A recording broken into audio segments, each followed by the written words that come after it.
ಉದ್ಯೋಗ ಹಾಗೂ ಬಿಸಿನೆಸ್ ಹೆಸರಿನಲ್ಲಿ ನಿರುದ್ಯೋಗ ಯುವಕರು ಮತ್ತು ವಿದ್ಯಾರ್ಥಿಗಳನ್ನು ಗುರಿಯಾಗಿಸಿಕೊಂಡು ಹಣ ವಸೂಲಿ ಮಾಡಲಾಗುತ್ತಿದೆ ಎಂಬ ಗಂಭೀರ ಆರೋಪ ಕೇಳಿಬಂದಿದೆ. ಈ ಕುರಿತು ದ್ರಾವಿಡ ವಿದ್ಯಾರ್ಥಿ ಪರಿಷತ್ ಜಿಲ್ಲಾಡಳಿತಕ್ಕೆ ದೂರು ಸಲ್ಲಿಸಿ ಸಂಬಂಧಪಟ್ಟ ಸಂಸ್ಥೆಗಳ ವಿರುದ್ಧ ಕಠಿಣ ಕ್ರಮ ಕೈಗೊಳ್ಳುವಂತೆ ಆಗ್ರಹಿಸಿದೆ. ವಿಜಯಪುರ ನಗರದಲ್ಲಿ ಕೆಲವು ಸಂಸ್ಥೆಗಳು ಉದ್ಯೋಗ ಕೊಡಿಸುತ್ತೇವೆ, ದೊಡ್ಡ ಕಂಪನಿಗಳಲ್ಲಿ ಕೆಲಸ ಕೊಡಿಸುತ್ತೇವೆ, ಕಡಿಮೆ ಹೂಡಿಕೆಯಲ್ಲಿ ದೊಡ್ಡ ಉದ್ಯಮಿ ಮಾಡುತ್ತೇವೆ ಎಂಬ ಆಮಿಷ ಒಡ್ಡಿ ನಿರುದ್ಯೋಗಿ ಯುವಕರು ಹಾಗೂ ವಿದ್ಯಾರ್ಥಿಗಳಿಂದ ಹಣ ವಸೂಲಿ ಮಾಡುತ್ತಿರುವ ಆರೋಪ ಕೇಳಿಬಂದಿದೆ. ದ್ರಾವಿಡ ವಿದ್ಯಾರ್ಥಿ ಪರಿಷತ್ ಅಧ್ಯಕ್ಷ ಅಕ್ಷಯ್ ಕುಮಾರ್ ಅಜಮನಿ ಮಾತನಾಡಿ, ಸಾಮಾಜಿಕ ಜಾಲತಾಣ ಸೇರಿದಂತೆ ವಿವಿಧ ಮಾರ್ಗಗಳ ಮೂಲಕ ಯುವಕರ ವಿಶ್ವಾಸ ಗಳಿಸಿ ನಂತರ ಉದ್ಯೋಗ, ಬಿಸಿನೆಸ್ ಹಾಗೂ ಹೆಚ್ಚಿನ ಆದಾಯದ ಭರವಸೆ ನೀಡಿ ಹಣ ಪಡೆಯಲಾಗುತ್ತಿದೆ ಎಂದು ಆರೋಪಿಸಿದರು. ಅನೇಕ ವಿದ್ಯಾರ್ಥಿಗಳು ಹಾಗೂ ನಿರುದ್ಯೋಗಿ ಯುವಕರು ಹಣ ಕಳೆದುಕೊಂಡು ಆರ್ಥಿಕ ಮತ್ತು ಮಾನಸಿಕ ಸಂಕಷ್ಟಕ್ಕೆ ಸಿಲುಕಿರುವ ಸಾಧ್ಯತೆ ಇದೆ ಎಂದು ಅವರು ಆತಂಕ ವ್ಯಕ್ತಪಡಿಸಿದರು. ಈ ಹಿನ್ನೆಲೆಯಲ್ಲಿ ಸಂಬಂಧಪಟ್ಟ ಸಂಸ್ಥೆಗಳ ಕಾರ್ಯವೈಖರಿ, ಹಣಕಾಸಿನ ವ್ಯವಹಾರಗಳು ಹಾಗೂ ಉದ್ಯೋಗ ನೀಡುವ ಸಾಮರ್ಥ್ಯದ ಕುರಿತು ಸಮಗ್ರ ತನಿಖೆ ನಡೆಸುವಂತೆ ಜಿಲ್ಲಾಡಳಿತಕ್ಕೆ ಮನವಿ ಸಲ್ಲಿಸಲಾಗಿದೆ. ತನಿಖೆಯ ಅಕ್ರಮ ದೃಢಪಟ್ಟರೆ ತಪ್ಪಿತಸ್ಥರ ವಿರುದ್ಧ ಕಠಿಣ ಕಾನೂನು ಕ್ರಮ ಕೈಗೊಳ್ಳಬೇಕು ಎಂದು ಒತ್ತಾಯಿಸಲಾಗಿದೆ. ಯುವಕರು ಖಚಿತ ಉದ್ಯೋಗ, ತಕ್ಷಣ ಹೆಚ್ಚಿನ ಆದಾಯ, ದೊಡ್ಡ ಬಿಸಿನೆಸ್ ಅವಕಾಶ ಎಂಬ ಆಮಿಷಗಳಿಗೆ ಒಳಗಾಗುವ ಮೊದಲು ಸಂಸ್ಥೆಯ ನೋಂದಣಿ, ಕಾನೂನುಬದ್ಧತೆ ಹಾಗೂ ದಾಖಲೆಗಳನ್ನು ಪರಿಶೀಲಿಸಬೇಕು ಎಂದು ದ್ರಾವಿಡ ವಿದ್ಯಾರ್ಥಿ ಪರಿಷತ್ ಎಚ್ಚರಿಕೆ ನೀಡಿದೆ. ಅನುಮಾನಾಸ್ಪದ ಚಟುವಟಿಕೆಗಳು ಕಂಡುಬಂದರೆ ತಕ್ಷಣವೇ ಪೊಲೀಸ್ ಇಲಾಖೆ ಅಥವಾ ಜಿಲ್ಲಾಡಳಿತಕ್ಕೆ ಮಾಹಿತಿ ನೀಡುವಂತೆ ಸಂಘಟನೆ ಸಾರ್ವಜನಿಕರಲ್ಲಿ ಮನವಿ ಮಾಡಿದೆ. ವರದಿ ಅಪ್ಪಾಜಿ ಧರ್ಮಣ್ಣ ರಾಥೋಡ್.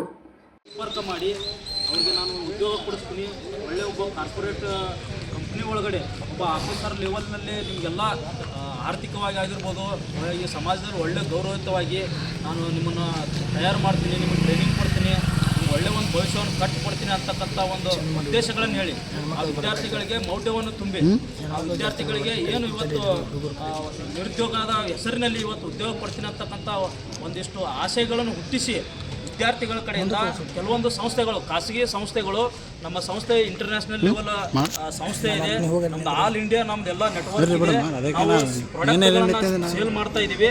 ವಿದ್ಯಾರ್ಥಿಗಳ ಒಂದು ಭವಿಷ್ಯತ್ತಿಗಾಗಿ ಅವ್ರಿಗೆ ಆರ್ಥಿಕವಾಗಿ ಪ್ರತಿ ತಿಂಗಳು 20,000 ರಿಂದ 30,000 ರೂಪಾಯಿ ಇನ್ಕಮ್ ಆಗೋ ರೀತಿ ನಾವೆಲ್ಲ ಅನುಕೂಲ ಮಾಡಿಕೊಡ್ತೇವೆ. ನಮ್ಮ ಕಂಪ್ನಿ ಇಂಟರ್ನ್ಯಾಷನಲ್ ಲೆವೆಲ್ಲಿ ಸಾವಿರಾರು ಕೋಟಿ ಗಟ್ಟಲೆ ದುಡ್ಡು ಇರತಕ್ಕಂಥ ಒಂದು ಆರ್ಥಿಕತೆ ಹೊಂದಿರತಕ್ಕಂಥ ಒಂದು ಸಂಸ್ಥೆ ಅಂತೇಳಿ ಸುಮಾರು ವಿಜಯಪುರ ಜಿಲ್ಲೆಯಲ್ಲಿ 5 ಕಂಪ್ನಿಗಳು ಏನು ಮಾಡಿದಾರಪ್ಪ ಅಂತಂದರೆ ಪ್ರತಿಯೊಬ್ಬ ವಿದ್ಯಾರ್ಥಿ ಯುವ ಜನರ ಕಡೆಯೂ ಕೂಡ 50,000 ರಿಂದ 60,000 ರೂಪಾಯಿ ವಸೂಲಿ ಮಾಡ್ತಾ ಇದ್ದಾರೆ.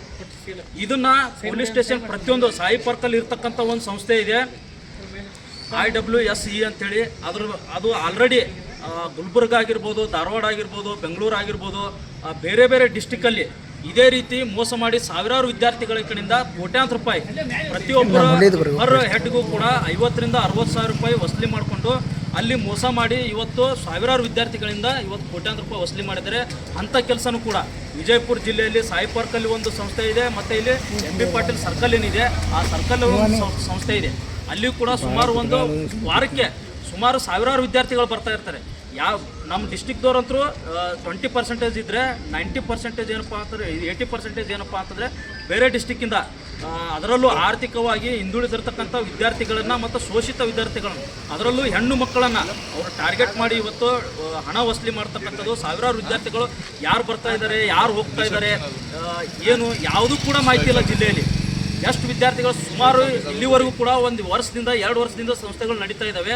ಒಂದು ಪೊಲೀಸ್ ಇದ್ರೊಳಗಡೆ ಒಂದು ಅವ್ರದ್ದು ಒಂದು ಹೆಸರಿಲ್ಲ, ಯಾವುದೇ ಇಂಟಿಮೇಷನ್ ಇಲ್ಲ, ಅವ್ರು ಎಷ್ಟು ಜನ ವಿದ್ಯಾರ್ಥಿಗಳು ಬರ್ತಾರೆ ಅದ್ರ ಮಾಹಿತಿ ಇಲ್ಲ, ಯಾವುದು ಕೂಡ ಇಲ್ಲ. ಸುಮಾರು ಸರಿ ನಾವು ಇವತ್ತು ಆದರ್ಶ ನಗರ ಪೊಲೀಸ್ ಸ್ಟೇಷನ್ ಹೋಗಿ ಒಂದು ಪಿಟಿಷನ್ ಹಾಕಿದ್ದೀವಿ. ನಾವು ಆ ಪಿಟಿಷನ್ ಮಾಡಿದ್ರು ಕೂಡ ಇಲ್ಲಿವರೆಗೂ ಆ ಒಂದು ಭ್ರಷ್ಟ ಸಂಸ್ಥೆ ವಿರುದ್ಧ ಇವತ್ತೇನು ವಿದ್ಯಾರ್ಥಿಗಳು ನಮ್ಮ ಜೊತೆಗೆ ಇದ್ದಾರೆ ಅನ್ಯಾಯ ಆಗತಕ್ಕಂಥವ್ರು ಅಷ್ಟೆಲ್ಲ ಹೇಳಿದ್ರು ಕೂಡ ಆ ಸಂಸ್ಥೆ ವಿರುದ್ಧ ಇವತ್ತು ಕ್ರಮ ತಗೋಬೇಕಾಗಿತ್ತು. ಇನ್ನೂವರೆಗೂ ಕೂಡ ಆ ಸಂಸ್ಥೆ ಇನ್ನೂ ನಡೀತಾ ಇದೆ. ಆದರೆ ಎನ್ಕ್ವೈರಿ ಮಾಡಿದ್ರೆ ಇವತ್ತು ಆ ಒಂದು ಭ್ರಷ್ಟರಿಗೆ ಇವತ್ತು ಅವಕಾಶ ಕೊಡೋ ನಿಟ್ಟಿನಲ್ಲಿ ಪೊಲೀಸರೇ ಇವತ್ತು ಕೆಲಸ ಮಾಡ್ತಾ ಇದ್ದಾರೆ ಅಂತಕ್ಕಂಥ ನಮ್ಮ ಪ್ರಶ್ನೆ ಇದೆ. ನಮ್ಮ ವಿಚಾರ ಇಷ್ಟೇ, ಇವತ್ತು ಸಾವಿರಾರು ವಿದ್ಯಾರ್ಥಿಗಳು ಇಂಥ ಒಂದು ಸಂಸ್ಥೆಗಳಿಂದ ಇವತ್ತು ಭ್ರಷ್ಟಾಚಾರಕ್ಕೊಳಗಾಗಿ ಸುಮಾರು ವಿದ್ಯಾರ್ಥಿಗಳಿಂದ 50,000 ರೂಪಾಯಪ್ಪ ಅಂತಂದರೆ ಸಾಲ ಮಾಡಿ ಸೂಲ ಮಾಡಿ ಇವತ್ತು ತಂದು ಕೊಟ್ಟಿದ್ದಾರೆ. ನಿನ್ನೆ ಒಬ್ಬರು ಪಾಲಕರು ಹೇಳ್ತಾಯಿದ್ರು, ನಮ್ಮ ಮಗಳು ಒಂದು ಒಳ್ಳೆ ಆಗ್ತದೆ ಅಂತೇಳಿ ನಾವು ಸಾಲ ಮಾಡಿ ಕೊಟ್ಟಿದ್ದೀವಿ ರೀ. ನಮಗೆ ಇವತ್ತು ಅವರು ಸಾಲಗಾರ ನಮ್ಮ ಮನೆ ಮುಂದೆ ಬಂದಿದ್ದಾರೆ, 4-5 ತಿಂಗಳಾಯಿತು, 1 ರೂಪಾಯಿನೂ ಕೂಡ ಲಾಭ ಆಗಿಲ್ಲ. ಅಂದರೆ ಇವತ್ತು ಏನಾಗ್ತಾ ಇದೆಯಪ್ಪ ಅಂತಂದರೆ ಈ ನಿರುದ್ಯೋಗ ಅಂತಕ್ಕಂಥ ಒಂದು ಏನು ಇವತ್ತು ಭ್ರಷ್ಟತೆ ಇದೆಯಲ್ಲ ಅದರನ್ನು ಉಪಯೋಗಿಸಿ ಇವತ್ತು ಮಹಿಳೆಯರಿಗೆ ಹೆಚ್ಚುವರಿಯಾಗಿ ಇವತ್ತು PG ಕೂಡ ಮಾಡ್ತಾಯಿದ್ದಾರೆ. ಅವರು PG ಮಾಡಿದ್ದಾರೆ, ಕ್ಯಾಂಟೀನ್ ಮಾಡಿದ್ದಾರೆ, ಯಾವುದು ಕೂಡ ಪರ್ಮಿಷನ್ ಇಲ್ಲ. ಯಾವ್ಯಾವ ಇಲಾಖೆ ಪರ್ಮಿಷನ್ ತೊಗೋಬೇಕು, ಯಾವ ಇಲಾಖೆ ಕೂಡ ಅವ್ರು ಸಂಪರ್ಕ ಮಾಡಿಲ್ಲ.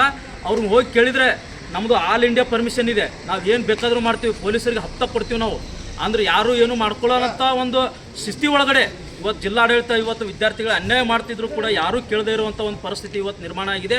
ಇದೇ ರೀತಿ ಅಂಥ ಸಂಸ್ಥೆಗಳಿಗೆ ಇಲ್ಲಿ ಏನಾದರೂ ಅವಕಾಶ ಕೊಟ್ಟರೆ ಇಡೀ ಜಿಲ್ಲೆಯ ಜನರ ಒಂದು ಆರ್ಥಿಕವಾಗಿ ಅವರಿಂದ ಭ್ರಷ್ಟಾಚಾರ ಮಾಡುವಂಥ ಸಾಧ್ಯತೆಗಳಿದ್ದಾವೆ, ಅವರಿಂದ ಹಣ ವಸೂಲಿ ಮಾಡುವಂಥ ಸಾಧ್ಯತೆಗಳಿದ್ದಾವೆ.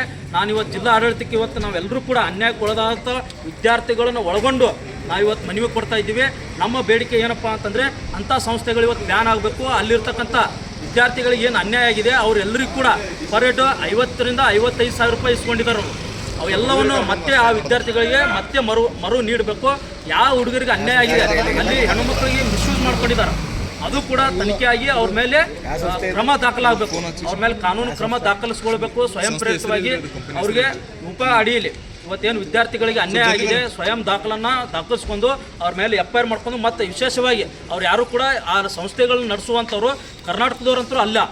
ಇವತ್ತು ಬೇರೆ ಬೇರೆ ಮುಂಬೈಯಿಂದ ಬಂದಿದ್ದಾರೆ, ಬೇರೆ ಬೇರೆ ಮಹಾರಾಷ್ಟ್ರದಿಂದ, ಬೇರೆ ಬೇರೆ ಜಿಲ್ಲೆಗಳಿಂದ ಬಂದು ಇಲ್ಲಿ ಯಾವುದೇ ಪರ್ಮಿಷನ್ ತೊಗೊಳ್ಳದೆ ನಮ್ಮ ಜಿಲ್ಲೆಯ ವಿದ್ಯಾರ್ಥಿಗಳನ್ನ, ಅದರಲ್ಲಿ ವಿಶೇಷವಾಗಿ ಹೆಣ್ಣು ಮಕ್ಕಳ ಕಡೆಯಿಂದ ಇವತ್ತು ಹಣವನ್ನು ವಸೂಲಿ ಮಾಡಿ ಅವರಿಗೆ ಮೈಂಡ್ ವಾಶ್ ಮಾಡಿ ಇವತ್ತು ಜೀವನವನ್ನೇ ಹಾಳು ಮಾಡುವಂಥ ಕೆಲಸ ಮಾಡ್ತಾ ಇದ್ದಾರೆ. ಅದಕ್ಕೆ ನಮ್ಮ ಮನವಿ ಇಷ್ಟೇ, ಅವ್ರಿಗೆಲ್ಲರಿಗೂ ಕೂಡ ನ್ಯಾಯ ಸಿಗುವ ನಿಟ್ಟಿನಲ್ಲಿ ಇವತ್ತು ಜಿಲ್ಲಾಡಳಿತ ಕೆಲಸ ಮಾಡಬೇಕು. ಆ ಪೊಲೀಸರು ಅವ್ರ ಮೇಲೆ ಏನು ಕ್ರಮ ಕೈಗೊಂಡಿಲ್ಲ, ಅವ್ರ ಮೇಲೆ ಮೊದಲು ಆ್ಯಕ್ಷನ್ ಆಗಬೇಕು, ನಂತರ ಅನ್ಯಾಯ ಮಾಡಿದವ್ರ ಮೇಲೆ ಇವತ್ತು ಆ್ಯಕ್ಷನ್ ಆಗಬೇಕಂತಕ್ಕಂಥದ್ದು ನಮ್ಮ ಬೇಡಿಕೆ. ಅಕ್ಷಯ್ ಕುಮಾರ್, ದ್ರಾವಿಡ ವಿದ್ಯಾ ಪರಿಷತ್, ವಿಜಯಪುರ.